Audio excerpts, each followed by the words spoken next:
এই দুই দলের মধ্যে থেকে এবছর হাতে গোনা কয়েকজন বাঙালি ফুটবলার এই ডার্বিতে খেলেছে। এটা কি একটা ডার্বির অন্ধকার দিক? অন্ধকার দিক মানে আমি দুটো দলের মধ্যে একটা বাঙালি ছেলে নেই, এটা সেই চন্দ্রমিত্র প্রসাদ দেওয়ার মতো বাধ্য হয়ে সৌভিককে এবং একে নামিয়েছে। তাই ডার্বির মূল্য আমার কাছে জিরো। যেখানে বাঙালি ছেলেরা খেলে না, যে ডার্বিতে বাঙালিরা নেই, সেই ডার্বি আমার কাছে কোনো গুরুত্ব পায় না। ঠিক আছে, যারা টিম ম্যানেজমেন্ট, যারা টিম রিক্রুট করছে তাদের কাছে এই প্রশ্নটা ছুঁড়ে দেওয়া উচিত। তাদের কোনো লাজ লজ্জা আছে কি না সেটা আমার জানার দরকার। সে গ্রেগ স্টুয়ার্টের অভাব বোধ করছিলেন? দেখো, এগুলো কোচের ভাবনা থেকে উনি বলেছেন, আমি কাগজেও পড়েছি। এটা যদি বলে থাকেন, আমার কাছে মনে হয় দিস ইজ একটা কোচের পক্ষে কখনো একটা খেলোয়াড় নেই বলে আমরা অভাব বোধ করছি একটা ম্যাচ হেরে যাওয়ার পরে, তাহলে 22 জন 23 জন বা 30 জনের স্কোয়াড করে কেন? ইস্টবেঙ্গলের ওই একটা আমাকে সম্মান জানিয়েছিল যখন ওই ক্ষুদিরাম অনুশীলন কেন্দ্রে, আমি তখন বলে এসেছিলাম কিন্তু যে একটু ধৈর্য ধরুন। তুমি যদি রিপ্লেটা দেখো, আজকে আমি এই কথাটা বলছি, হ্যাঁ দেখুন, অনেক কিছু অপেক্ষা করছে। তো এটা অপেক্ষার একটা প্রথম ধাপ। মায়েরা এবং বোনেরা, মহিলা মহল নিয়ে আবার এসে গেছি তোমাদের বেলাদি।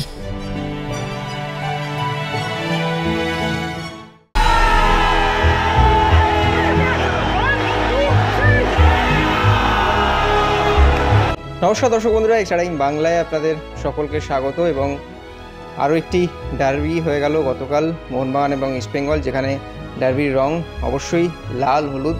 এবং ডার্বির পর্যালোচনা করতে আমরা এই মুহূর্তে চলে এসেছি আবারও চেতলা নিবাসী সঞ্জয় সেনের কাছে, যার নতুন করে আর পরিচয় করিয়ে দেওয়ার কোনো অপেক্ষা রাখে না। সঞ্জয়বাবু, আরেকবার স্বাগত আপনাকে এক্সট্রা টাইমে। এবং মোহনবাগানের গতকাল যে পারফরমেন্স দেখলেন, আপনি নিশ্চয়ই হতাশ নন?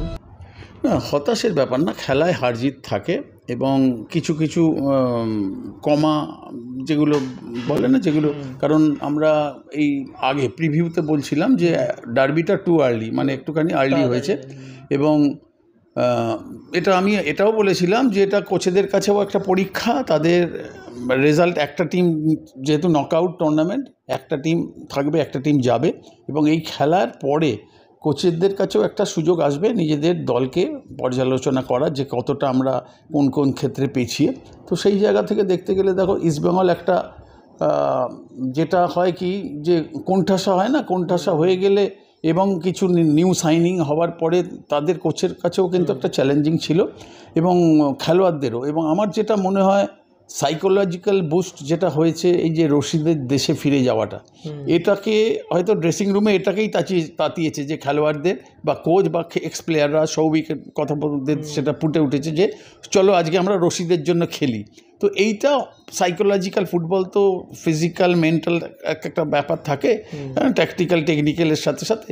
তো সেই জায়গাটা সাইকোলজিক্যালি সেইটা অ্যাডভান্টেজ একটা। এবং যে প্রথম থেকে অ্যাটাকিং করা, যেটা আমরা সচরাচর মোহনবাগানকে দেখি, যে প্রথম থেকেই আমরা আক্রমণ করব, অপোনেন্টকে দেখা বোঝার ব্যাপার না, যে আমরা প্রথম অপোনেন্টকে একটা সারপ্রাইজ করব। তো সেই জায়গা থেকে যে দেখো, এবং ইনস্পাইট অফ এই ছেলেটা, আমি হামিদ বলে ছেলেটা, যে ইনজিওর্ড হয়ে গেল 16, 17, 18 মিনিটের নাগাদ, এবং সেটা তো একটা সেটব্যাক, যে আমার একজন দেশে ফিরে গেছে আর একটা নিউ সাইনিং আমার মাসেল ইঞ্জুরিতে গেল। এবং এটা দিমান্তিকস খুব ভালো ক্যাশ করেছে, কারণ দিমান্তিকস এই হামিদ এবং এরা সাইন করার পরে, মিগুয়েল সাইনিং হবার পরে কোচের মধ্যেও একটা দ্বিধা, যে গত বছর দিমান্তিকসকে এত খেলিয়ে এত কস্টলি প্লেয়ারকে সাইন করিয়ে সেই রকম রেজাল্ট পাইনি। তো দিমান্তিকসকে প্ল্যান বিতে রেখেছিলেন না, নিশ্চয়ই, কারণ এটা যদি ইঞ্জুরি না হতো, নামতো না, তাহলে পেনাল্টি হতো কি না হতো, পেনাল্টিটা কে মারতো বা সেকেন্ড গোলটা কে করতো, এগুলো ইপস অ্যান্ড বার্ডসের মধ্যে। কিন্তু খুব ভালো সুযোগটা নিয়েছে, কারণ আমার যে গোল করার আগেও আমি দেখেছি যে দিমান্তিকস যে একটা শট নিয়েছিল, দ্যাট ওয়াজ ব্রিলিয়েন্ট। একটুখানি বারের পাশ দিয়ে চলে গেছে, কিন্তু সেখানে বুঝিয়ে দিয়েছিল। আমি আমার ছেলের সাথে খেলাটা দেখছিলাম, যে আমি তখন বলেছিলাম এবং তার 10 মিনিটের মধ্যে, যে দেখো আজকে দিমান্তিকস গোল করে দেবে। এবং আমার মুখের কথা শেষ হওয়ার 10 মিনিটের মধ্যে পেনাল্টি, তারপরে সেকেন্ড গোল করেছে। এটা কাকতালীয় ব্যাপার, কিন্তু একটা ফুটবলের কোচিং করতে করতে যে একটা অভিজ্ঞতা হয়, বা বডি ল্যাঙ্গুয়েজ বা খেলোয়াড়দের একটা যে তাদের শারীরিক ভাষা, সেখান থেকে বোঝা যায় যে একটা ছেলেদের বা প্লেয়ারদের পারফরমেন্সের কথা। এবং এটা ইস্টবেঙ্গলের দলের পক্ষে ভালো, এবং কলকাতা ফুটবল বাংলার ফুটবলের পক্ষে ভালো এই রেজাল্টটা এই জন্য যে আমরা এক পেশে হয়ে যাচ্ছিল, এবং পরের ম্যাচ যখন আবার মোহনবাগান খেলতে নামবে তখন কিন্তু আরও দ্বিগুণ প্রতিদ্বন্দ্বিতা হবে।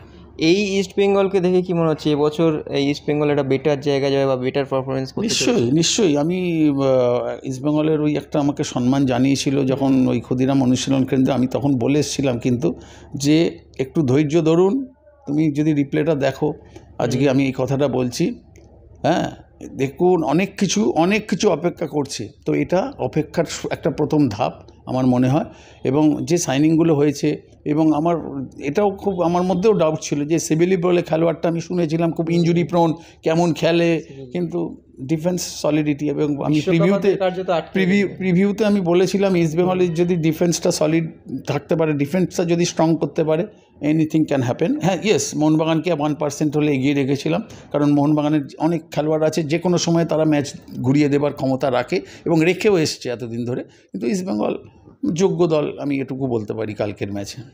এবং আরেকটা যেটা বিষয়, আমরা ডার্বি দুটো দলের নিয়ে আলোচনা করছি, খেলোয়াড়দেরকে নিয়ে আলোচনা করছি, কিন্তু যদি আমরা এই ডার্বিটা যদি দেখি দুই দলের মধ্যে থেকে এবছর হাতে গোনা কয়েকজন বাঙালি ফুটবলার এই ডার্বিতে খেলেছে, এটা কি একটা ডার্বির অন্ধকার দিক? অন্ধকার দিক মানে আমি দেখো, তোমরা আসো বলে আমি এই ইন্টারভিউটা দিতে বাধ্য হচ্ছি, কারণ এগুলো আমার কাছে একটা জ্বালা। আমার কাছে ডার্বি বলে কোনো গুরুত্বই নেই, আমি লেস ইন্টারেস্টেড। আমি যখন খেলা দেখতে বসেছিলাম আমার মিসেসকে এবং আমার ছেলেকে বলছিলাম, দুটো দলের মধ্যে একটা বাঙালি ছেলে নেই।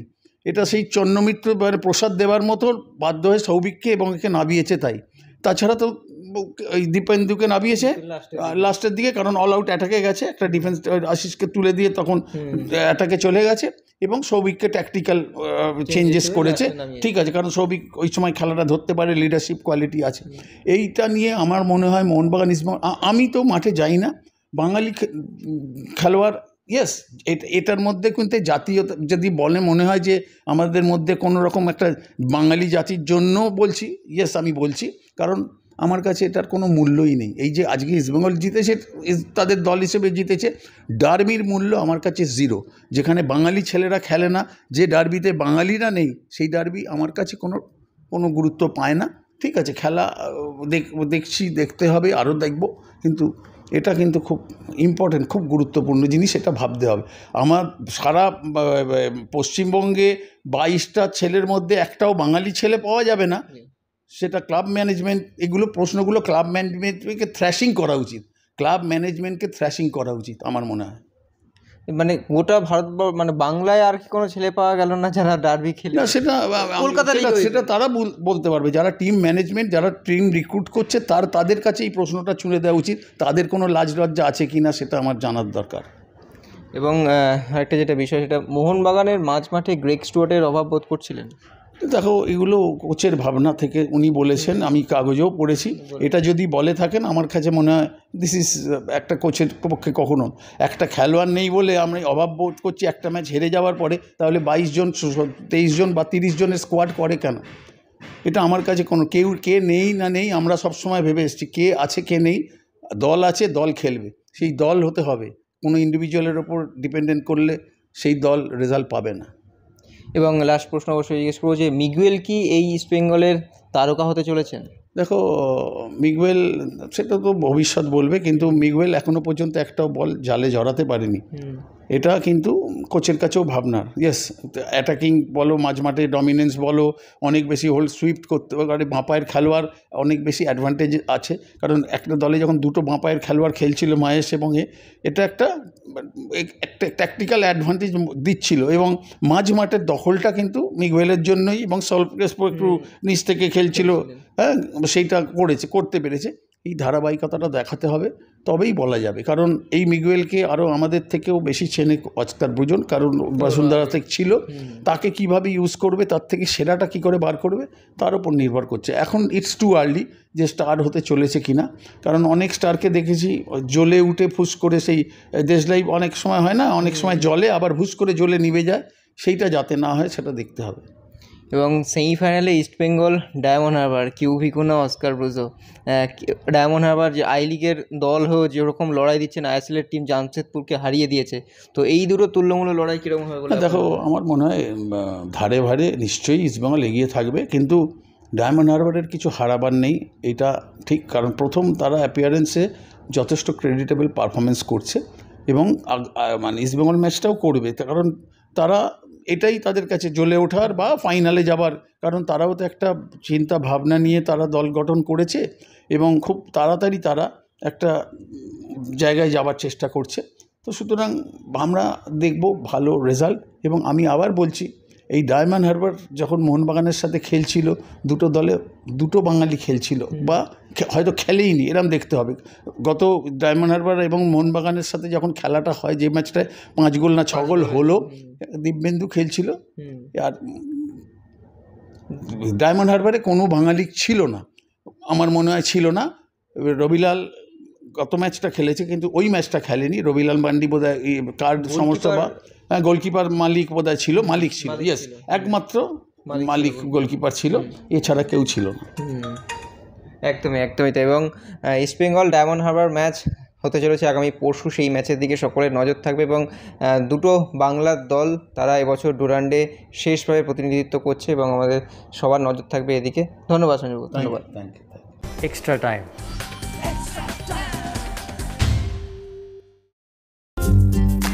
লেটেস্ট নিউজ আর এক্সক্লুসিভ ভিডিওর সঙ্গে আপডেট থাকতে এখনই সাবস্ক্রাইব করুন আমাদের ইউটিউব চ্যানেল।